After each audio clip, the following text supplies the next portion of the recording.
மேலும் அரசு பணி மற்றும் தனியார் பணி இதில் இருக்கக்கூடிய தொழிலாளர்களுக்கு வேலையில் சில பிரச்சனைகள் வரும்.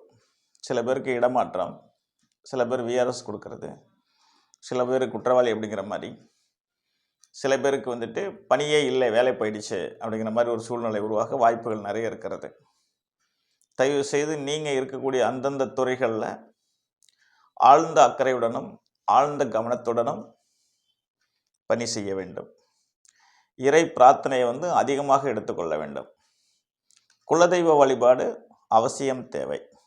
இதெல்லாம் செஞ்சிங்கன்னா உங்களுக்கு தொழில் ரீதியாக பெரிய பாதிப்புகள் வராது என்பது என்னுடைய அனுபவம்.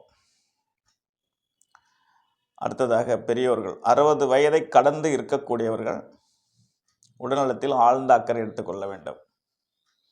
இறை பிரார்த்தனையை அதிகமாக எடுத்துக்கொள்ள வேண்டும்.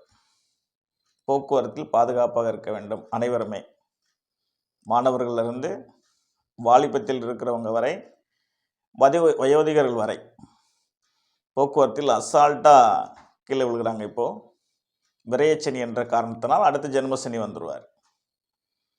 இது ஒரு பொதுவான கருத்து தான் உங்களுக்கு.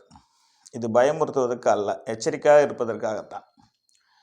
உங்களுடைய ஜனனகால ஜாதகத்தில் திசை அப்படிங்கிறது, புத்தி என்பது ஒன்று சிறப்பாக இருக்கும் பட்சத்தில் பெரிய பாதிப்புகள் என்பது இருக்காது. நல்ல மாணவனுக்கு நல்ல திசை புத்தி நடந்தால் நிச்சயமாக மிகப்பெரிய வெற்றி.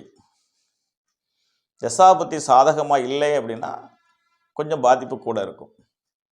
அது தனிப்பட்ட முறையில் ஜாதகத்தை நான் பார்த்து சொன்னால் மட்டும்தான் அது புரியும்.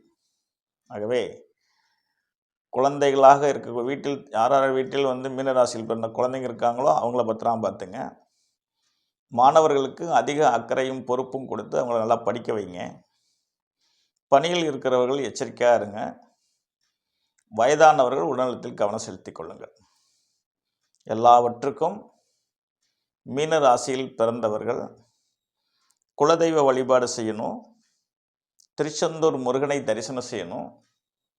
அடுத்ததா மகாதேவனை தரிசனம் செய்யணும். மகாதேவன் அப்படின்னா உங்களுக்கு தெரியும், சிவன். முடிந்தவர்கள் அண்ணாமலையாரை போய் பார்த்துருவாங்க. முடியாதவர்கள் அருகில் உள்ள சிவன் கோயிலுக்கு போயிட்டு வாங்க. இதுதான் நீங்கள் வழிபட வேண்டிய கடவுள். விடாமுயற்சியும் கடவுள் நம்பிக்கையும் இருக்கும்போது காலம் அப்படிங்கிற ஒரு சூழ்நிலையிலிருந்து நம்மளை பாதுகாத்து கொள்ளலாம். இதை உங்களோடு பகிர்ந்துகிட்டதில் மிகவும் மகிழ்ச்சி.